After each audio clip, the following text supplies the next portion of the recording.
yang dimana mempunyai tujuan untuk memperoleh keuntungan. Faktor yang menentukan jenis badan usaha diantaranya: 1. Dilihat dari jenis usahanya. 2. Jangkauan pemasaran luas. 3. Adanya modal untuk memulai suatu usaha. 4. Kinerja standar yang sistematik. 5. Adanya resiko rentan naik turun. 6. Izin waktu operasional yang berjalan. 7. Laba yang sudah diperhitungkan. Bentuk-bentuk badan usaha memiliki karakteristik sebagai berikut. 1. Pihak-pihak yang terlibat dalam kegiatan usaha.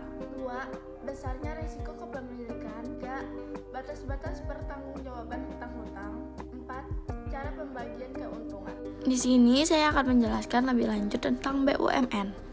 BUMN adalah semua perusahaan dalam bentuk apapun dan bergerak dalam bidang usaha apapun yang sebagian atau seluruh modalnya merupakan kekayaan negara. Tugas BUMN: 1. Menyediakan barang ekonomis dan jasa yang tidak disediakan oleh swasta. 2. Menjadi alat pemerintah dalam menata kebijakan perekonomian. 3. Menyediakan layanan dalam kebutuhan masyarakat.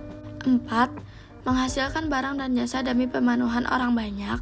5. Membantu dalam pengembangan usaha kecil koperasi. 6. Mendorong aktivitas masyarakat di berbagai lapangan usaha dan lain-lain. Ciri-ciri BUMN: 1. Kekuasaan dipegang oleh pemerintah.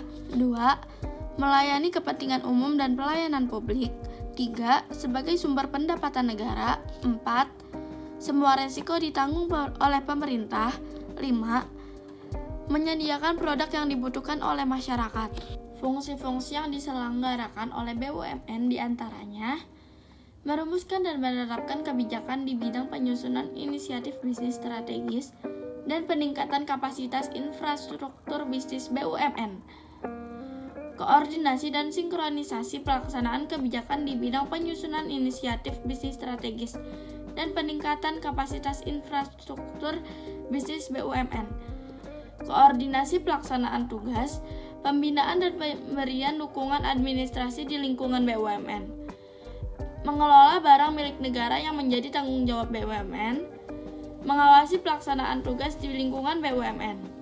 Bentuk-bentuk BUMN berdasarkan Undang-Undang Republik Indonesia Nomor 19 Tahun 2003 tentang BUMN. Badan usaha milik negara terdiri dari dua bentuk, yaitu Badan Usaha Perseroan Persero dan Badan Usaha Umum Perum. Terkait dengan modal BUMN, sebagian besar modalnya berasal dari kekayaan negara yang sudah dipisahkan. Untuk perusahaan persero BUMN, modal terbagi dalam saham yang seluruhnya atau paling sedikit 51% sahamnya dimiliki oleh negara, yang bertujuan memperoleh keuntungan. Sedangkan perusahaan umum Perum BUMN, keseluruhan modal dimiliki oleh negara dan tidak terbagi atas saham. Ini adalah beberapa perusahaan di bawah naungan BUMN.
Baik, di sini saya akan menjelaskan lebih detail mengenai PT Bank Negara Indonesia Persero Terbuka atau bisa juga disebut Bank BNI. Sejarah PT Bank Negara Indonesia pada awalnya didirikan di Indonesia sebagai bank sentral dengan nama Bank Negara Indonesia. Berdasarkan peraturan pemerintah pengganti Undang-Undang Nomor 2 Tahun 1946 tanggal 5 Juli 1946, selanjutnya berdasarkan Undang-Undang Nomor 17 Tahun 1968, BNI ditetapkan menjadi Bank Negara Indonesia 1946 dan statusnya menjadi bank umum milik negara. Selanjutnya, peran BNI sebagai bank yang diberi mandat untuk memperbaiki ekonomi rakyat dan berpartisipasi dalam pembangunan nasional dikukuhkan oleh Undang-Undang Nomor 17 Tahun 1968 tentang Bank Negara Indonesia 1946. Berdasarkan peraturan pemerintah nomor 19 tahun 1992 tanggal 29 April 1992 telah dilakukan penyesuaian bentuk hukum BNI menjadi perusahaan perseroan terbatas Persero. Penyesuaian bentuk hukum menjadi Persero dinyatakan dalam Akta nomor 131 tanggal 31 Juli 1992. Dibuat di hadapan Muhani Salim, sarjana hukum, yang telah diumumkan dalam Berita Negara Republik Indonesia nomor 73 tanggal 11 September 1992. Tambahan nomor 1A. BNI merupakan bank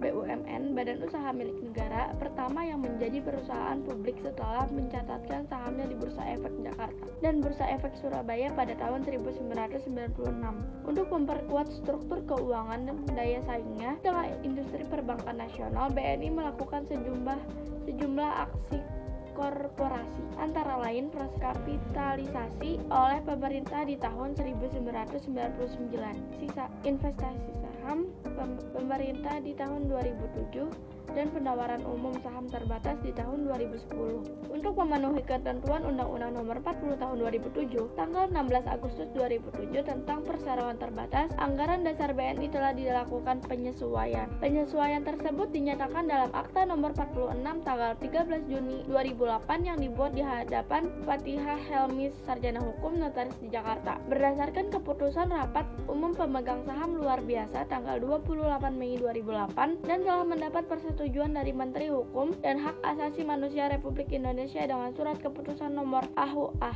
01-02-50-609 tanggal 12 Agustus 2008 dan telah diumumkan dalam Berita Negara Republik Indonesia nomor 103 tanggal 23 Desember 2008, tambahan nomor 29015. Perubahan terakhir anggaran dasar BNI dilakukan antara lain tentang penyusunan kembali seluruh anggaran dasar sesuai dengan Akta nomor 35 tanggal 17 Maret 2015. Notaris Fatihah Helmi, sarjana hukum, telah mendapatkan persetujuan dari Menteri Hukum dan Hak Asasi Manusia Republik Indonesia dengan surat keputusan nomor AHUA 01-03-077-6526 tanggal 14 April 2015. Saat ini 60% saham BNI dimiliki oleh pemerintah Republik Indonesia, sedangkan 40% sisanya dimiliki oleh masyarakat, baik individu maupun institusi domestik dan asing. BNI kini tercatat sebagai bank nasional terbesar keempat di Indonesia, dilihat dari total aset, total kredit maupun total dana pihak ketiga. Dalam memberikan layanan finansial secara terpadu, BNI didukung oleh sejumlah perusahaan anak, yakni Bank BNI Syariah, Bank Multifinance, BNI Sekuritas, BNI Life Insurance, dan BNI Remittance. BNI menawarkan layanan penyimpanan dana maupun fasilitas pinjaman baik pada segmen korporasi, menengah maupun kecil. Beberapa produk dan layanan terbaik telah disesuaikan dengan kebutuhan nasabah sejak kecil, remaja, dewasa, hingga pensiun. Kelebihan dari Bank BNI: 1. Layanan cash. 2. Adanya kenyamanan dan keamanan selama bertransaksi. 3. Kualitas pelayanan unggul. Kekurangan dari Bank BNI ini cukup disayangkan karena kantor cabang BNI dan mesin ATM-nya belum banyak tersebar di beberapa daerah, khususnya pelosok, sehingga cukup susah jika menggunakan layanan bank ini di daerah pelosok. Baik, sekian penjelasan dari saya. Wabillahi taufiq wal hidayah. Wassalamualaikum warahmatullahi wabarakatuh.